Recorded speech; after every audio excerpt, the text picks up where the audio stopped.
在12月26号，菲律宾《每日询问者报》报道称，杜特尔特与内阁成员以及传染病专家进行了一场会议。菲律宾国家疫苗接种项目负责人小卡里托·加尔韦斯表示，菲律宾将在明年1月和瑞辉公司、新西伯利亚公司签署购买疫苗的协议。此前，他还曾表示对中国科兴的克尔来福疫苗更有信心。菲律宾最早可能在明年第1季度收到来自俄罗斯和中国的疫苗，而且对科兴疫苗更感兴趣，因为该疫苗已有很多国家抢购。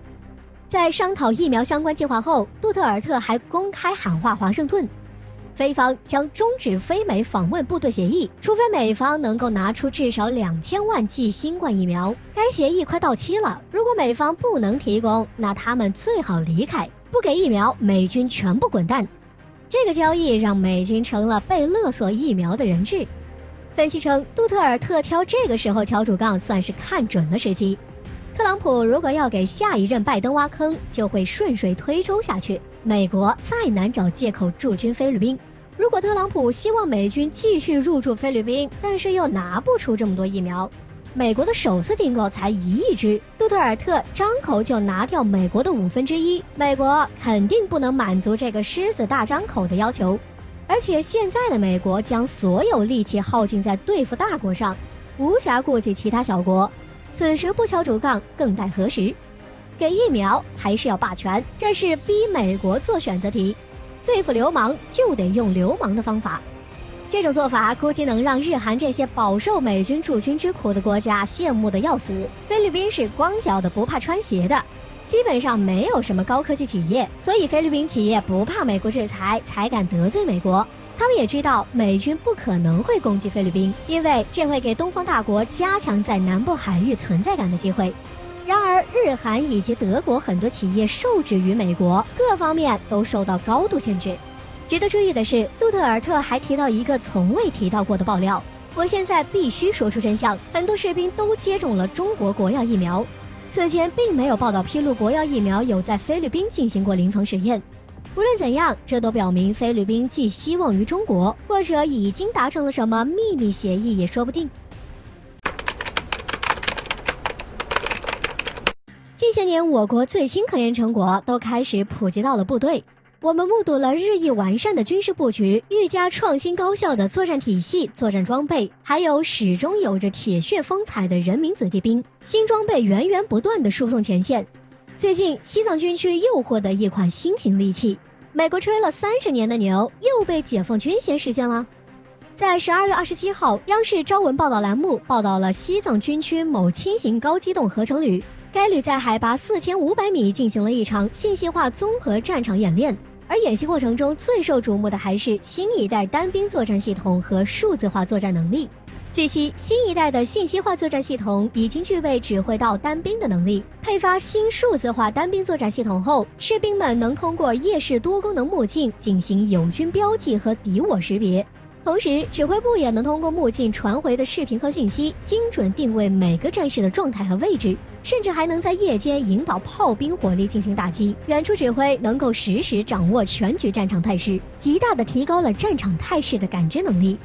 目前，该合成旅的新装备列装率超过90%。提到单兵作战系统，很多人都会想到美军的陆地勇士系统。该计划概念最早在1991年提出，后来几乎取消了研究计划。美国提出的陆地勇士和更高目标的2025年未来50计划，来描绘未来单兵作战的框架，有些初始设计、设想和真实情况还有很大偏差，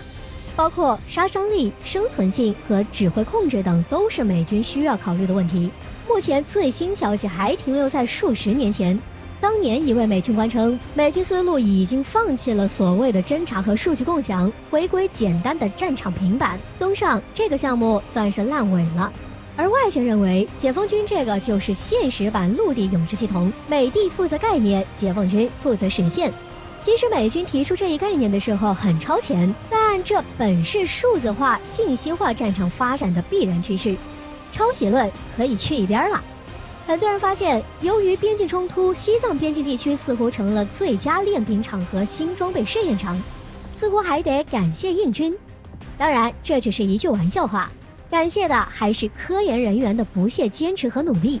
其实当年法国、德国、英国、日本、俄罗斯等国都开始了类似系统的研究，但到了现在似乎也没研究出实物，又是一个大家一起吹的牛，只有中国实现了的真实案例。有这股劲儿，什么事儿干不成？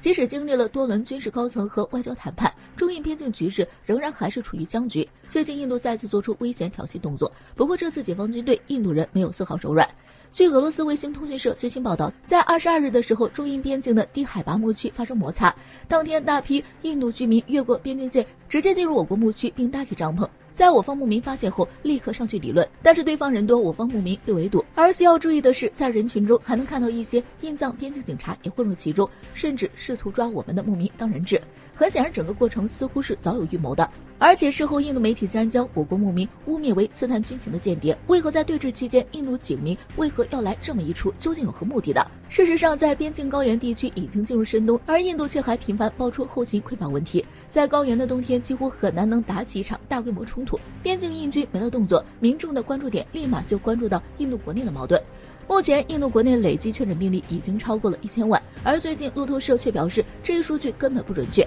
新冠预测政府委员会称，印度已有60%人感染了新冠病毒，大概7.8亿人。虽然消息未得到证实，但是印度国内疫情确实不容乐观。除了疫情，数万印度农民还涌上新德里街头抗议农业兴案，再加上因疫情直接导致的经济萎缩、国外订单骤减等问题都在困扰着莫迪。于是他们打算造一点有料新闻，以转移国内矛盾，而中国是最好的目标。除了转移矛盾外，其实印度最大的目的就是搞蚕食。每逢国际格局发生重大变革的时候，印度的边防军肯定要找机会蚕食争议领土。现在他们还想故技重施。对此，上海国际问题研究院特聘研究员刘友法表示，印度蚕食争议地区的坏毛病绝对不能再惯下去。在边境问题上，印度总是时不时搞一些小动作，然后逼中国摊牌。如果我们继续忍让，我们的大国外交就没法搞了。而在加勒万河谷那次，印军越境被打惨了。这次印军变鸡贼了，出动大批民众越界，让解放军不好动手。但这次我们并没有手软，解放军第一时间出动了军机赶赴现场，直升机和无人机很快就出现在摩擦点的上空，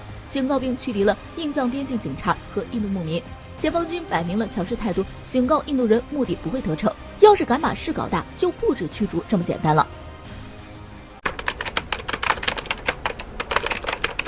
目前中印还在边境对峙，而印度虽然屡次被曝后勤保障能力不足，却仍然还在死扛。前段时间，印度快报还透露，目前印度已经在高海拔地区部署了10万大军。随着天气变冷，几乎每天都有非战斗减员，但是印军仍然还没有撤退迹象。究竟是印军士气高能扛，还是想撤不能撤？最近有了答案。据印度时报23日报道称，负责在中印边境西段与解放军对峙的印藏边境警察部队已经向高层申请，重新委派他们执行国内任务，让还在高海拔低温地区执行任务的官兵能够健康休息。他们告知议会，部队长期饱受恶劣天气和高原环境折磨，希望能纳入内部安全职责，实现在中印边境和印度内部的轮换部署。此前，印度政府正考虑一项野心勃勃的计划，打算减少边境安全部队、武装边防部队、印藏边境警察在国内安全的作用，让他们长期部署在中印边境，而国内安全职责主要由中央预备警察部队承担。这种可能的变动引发边防部队的不满。据 ITBP 一名官员抱怨，部队一直部署在拉达克地区治委、阿鲁纳恰尔邦地区，海拔都在2700几百至5600米之间，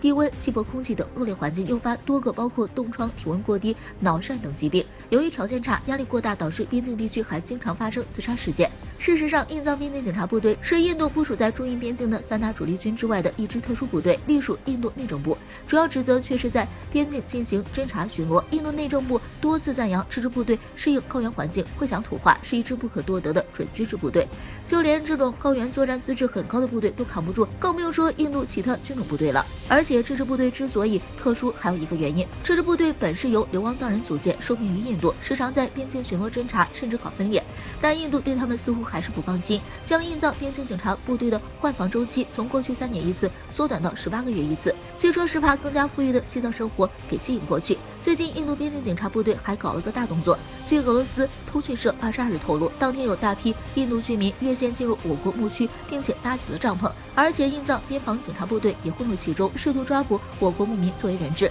被第一时间赶来的解放军军机驱赶了。无论他们是为了引起重视，或者是给印高层的投名状，即使他们给印度卖命，但他们其中大部分也不会遭到更好的对待，谁让他们曾是藏人。